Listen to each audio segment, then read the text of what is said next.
Welcome back to Scotty's Movies, and it's time to go through everything I watched in the month of December 2022. Let's get started.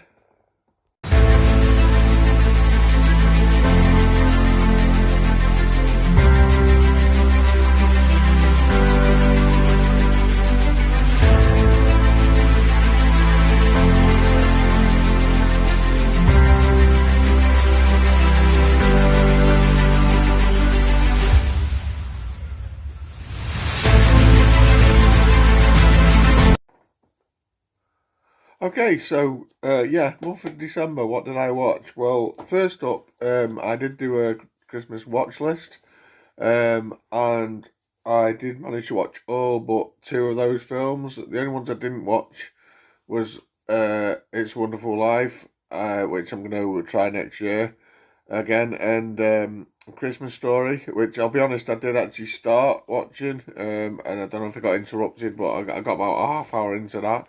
Well, that was it, so I need to watch that again. But overall, I watched 19 movies this month, 2 of which were cinema trips, and 12 of which were Christmas movies, and 7 non-Christmas movies. So I'm going to get started now. So the first thing I watched was a film on Amazon Prime, which is a new release. It starred Asa Butterfield, I think his name is. I think he was a child actor in a few things. What was it? That film with Harrison Ford. Oh, I can't remember the name of space. There's a space film. I think he was in Hugo as well. But it was a film called Your Christmas or Mine, where he basically, him and his partner not seeing each other for Christmas, and they sort of jump on separate trains, and then last minute both decide they want to spend Christmas with each other and get on each other's train. So they go on the opposite trains and basically end up spending the Christmas without each other, but with each other's families. It was quite an unusual concept, but really, really enjoyable movie. If you've not seen it, I definitely recommend checking it out. I really, really enjoyed this film. Basically, you've got the lad Asa Butterfield character, going to his girlfriend's house, and her sort of parents' house, and vice versa. And it's got a lot of other famous actors in it. What's the guy called? Daniel Mays, who was in the Fisherman's Friend movie, so I do quite like him. And the guy that played one of the Doctor Who's, I can't think of his name. David, is it David something? I can't remember. I should have done my research, but it'll come to me later. But yeah, there was a few familiar faces, familiar British actors in there. But really, really recommend this if you've not seen it. And it's if there's probably a little bit of time left, you could of the Christmas break, and if you've got Prime, it's worth checking out. And I give that one 8 out of 10. I really, really enjoyed that one. Next up, I watched a film on Netflix with my daughter. My daughter chose this. I think she'd seen it before. It was called 48 Christmas Wishes. I'll be honest, I don't remember a thing about it. I might even have fell asleep if I'm honest. But yeah, my daughter, it was one my daughter enjoyed.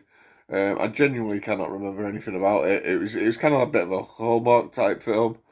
And she loves them. She'll sit and watch the Christmas sort of TV channel, where just movies on all the time. She loves them. She watches them with her nanny. So it was that kind of film, to be fair, from what I remember. And I'm not going to give it a rating because I genuinely cannot remember a thing about it. Next up, I watched on the cinema Violent Night, starring David Harbour.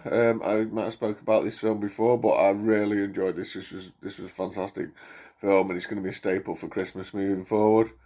I'm definitely going to be picking up this on Blu-ray or 4K when it comes out this year, I presume. And it's basically Santa kicking ass, cross between Die Hard and Home Alone, taking on the terrorists. And it's really, really great movie. It's funny, and highly recommend that.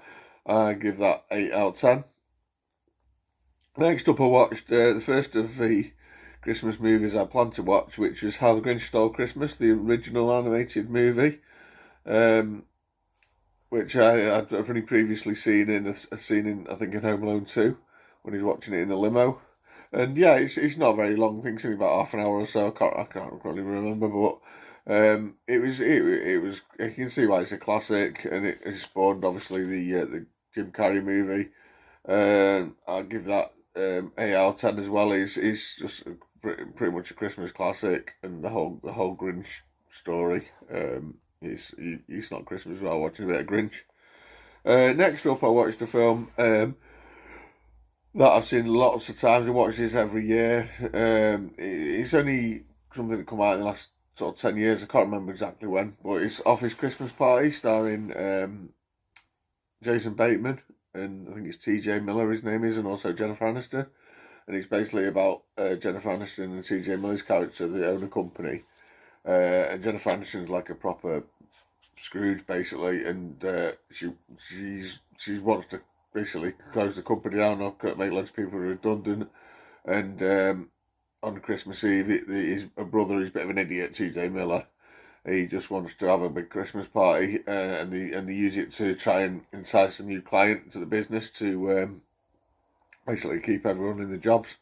And it's just like a massive, crazy Christmas party, and I just find it hilarious. I said I watch it every year. There's lots of famous faces in there. I think is it Kate McKinnon's in there, Rob Corddry. There's a few famous faces you recognise, but yeah, I give that 8 out of 10 as well. I've always loved Office Christmas Party. Find it hilarious. Next up, I watched the next of my Christmas watch list, and that's Home Alone. I watched this on 4K for the first time. Yeah, this was a great 4K transfer. Really enjoyed it. And glad I picked it up. It wasn't too expensive. I got it through CX. I think it was about 10 or something. But yeah, it was a great transfer. Classic film. 9 out of 10 for Home Alone. It's just a classic. Next up, another classic I watch every Christmas, starring Arnold Schwarzenegger, and that's Jingle All the Way. Put the cookie down. Yeah, it was time to watch that again. Seen it, I say, countless times. It's just a Christmas staple for me, and I love that movie. Give that one 8 out of 10 as well. Next up, another on my Christmas watch list, and the first time watch, and it was Nightmare Before Christmas. Yeah, it was a strange movie. I think it's one of them that I might have preferred if I'd have watched it growing up. It is no doubt, obviously, fantastic the way it's done. It's clearly obviously a Tim Burton movie. It was just very strange, and I did quite enjoy it though, but it was just a bit odd for me, and it's not. I've not got that probably nostalgia for it, and it's a first time watch. Yeah, I don't know if I'd rush to watch it again. Maybe next year, but maybe need to the more times you watch it, get into it. But I don't know.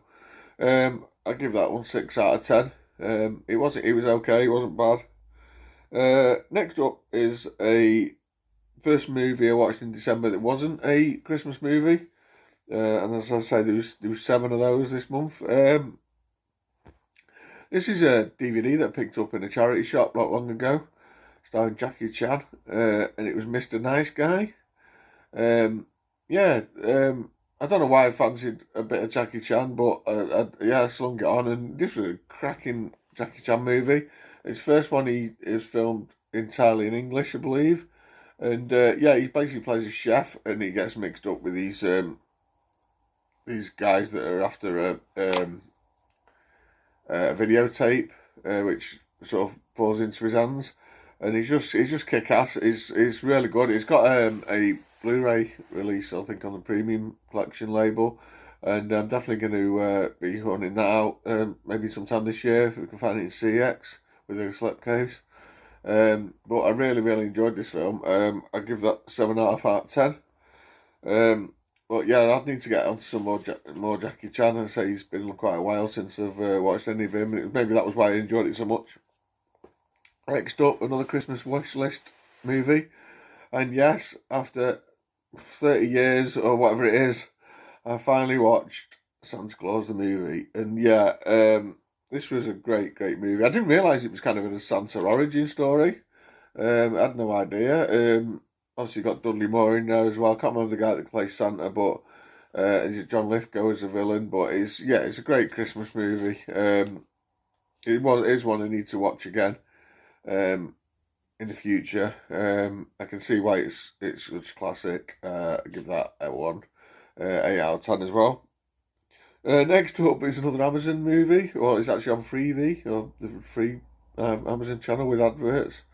And I watched a film called A Christmas Karen, which I thought was quite amusing. It's basically a kind of a Scrooge story. It's got this woman called Karen, who's sort of just complains about everything.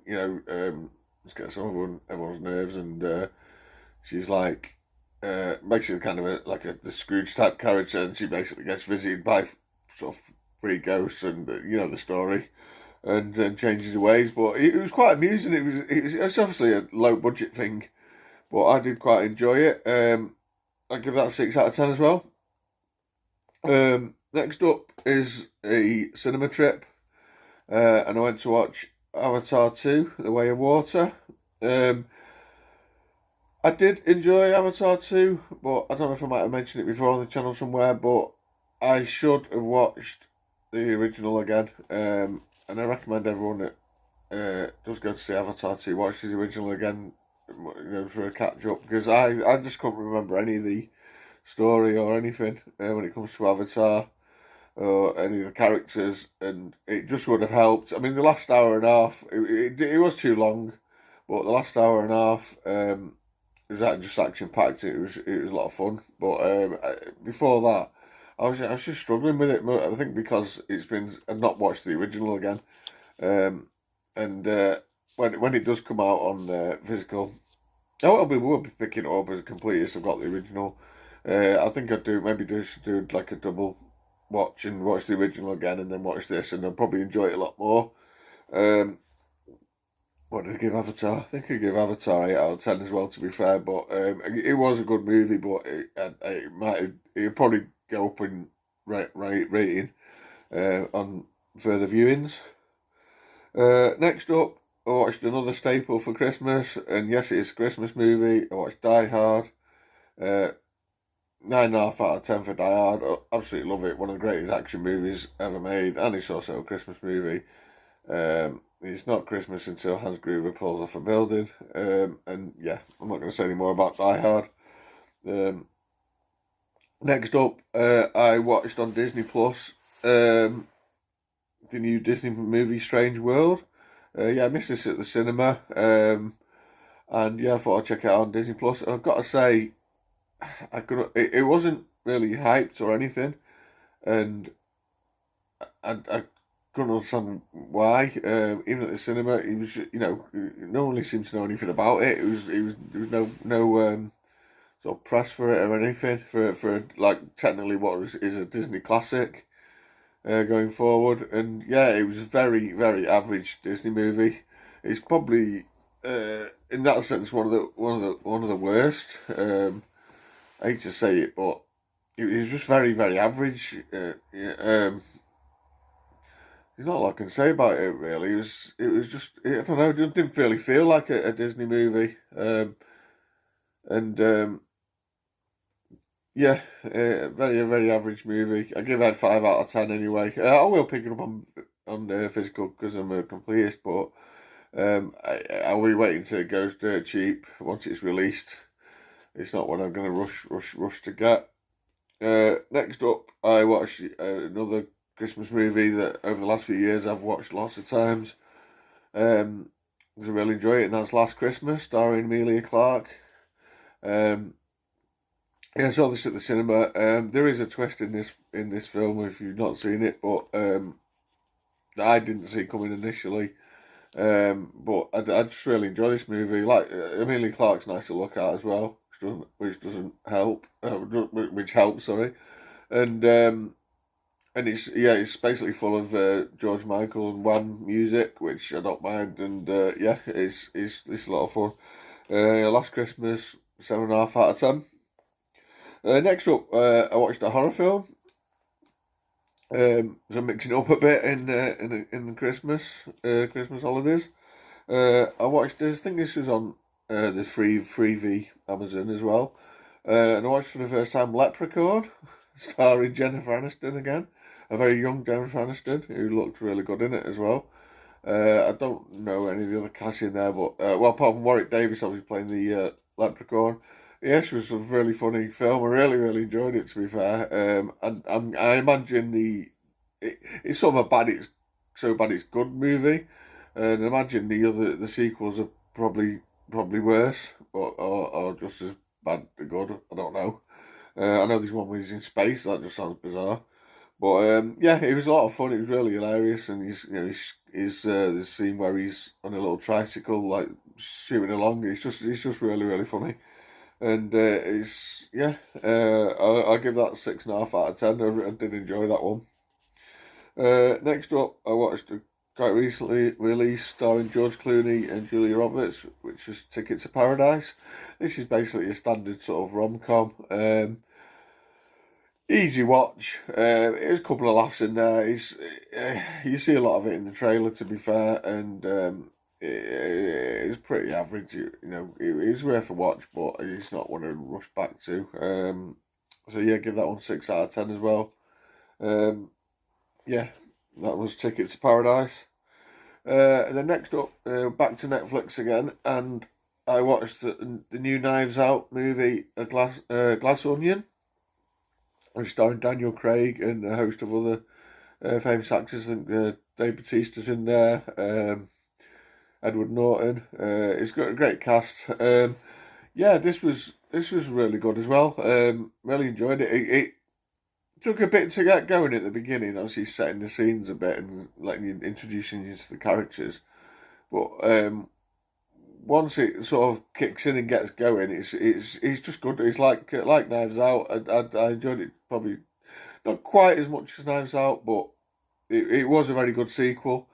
And yeah, just seeing the way Daniel Craig's character, I can't remember his name, something Blanc, isn't it? He's like working out who done it and everything. It's just a lot of fun. And I really look forward to them making another movie, get another cast in there. It's something different. How many times over the years have you had murder mystery films? You can probably count them on your hands. There's not many. And I'm glad that someone's brought them back, and it's just good trying to work out obviously who done it and everything. And as I say, there's not been enough of those over the years. So yeah, give like Glass Onion 8 out of 10. Really enjoyed it. And the final movie I watched this Christmas was another one on my Christmas watch list, and it was on Netflix, and it's Krampus, which is basically about this lad that wishes he's not happy with his family and stuff, and he I don't know, sort of wishes Christmas away, basically, something like that, and sort of Krampus turns up. It's kind of like the Christmas devil. Yeah, I wouldn't be rushing back to Krampus. I didn't really enjoy it, I'll be honest. Again, it was sort of an average one. I just couldn't really get into it. I don't know. I can watch Christmas movies, violent Christmas movies like your Violent Night and your Die Hard and stuff with lots of action and stuff. But horror, Christmas horror, with this, I'm not too sure. I mean, I've seen Black Christmas. Well, I saw the remake. That was bloody awful. I've not seen the original, but yeah, I don't know. It's something about Krampus. I didn't really enjoy it, if I'm honest. I'd give that 5 out of 10. Yeah, wasn't really a fan. I was expecting more from that, to be fair. But yeah, and that is it for the month of December. Going on to obviously the new year now. What's coming up in January? I don't know. I'm not picking any specific type of films. I'm just gonna go with just anything I fancy watching. So it'd be good actually after having October full of a lot of horror films and December full of a lot of Christmas films. It'd be good to go a bit anything really, anything that I fancy watching again. I don't know if there's much on the cinema coming up. They'll be going to see, so it'll probably mostly be a lot of home watches. But yeah, and basically catch up on some of the things I've been picking up and not watched. So yeah, so comment down below what you've been watching in December. How many Christmas films did you get through? Don't forget to like and share and subscribe, and I'll see you next time. Bye, guys.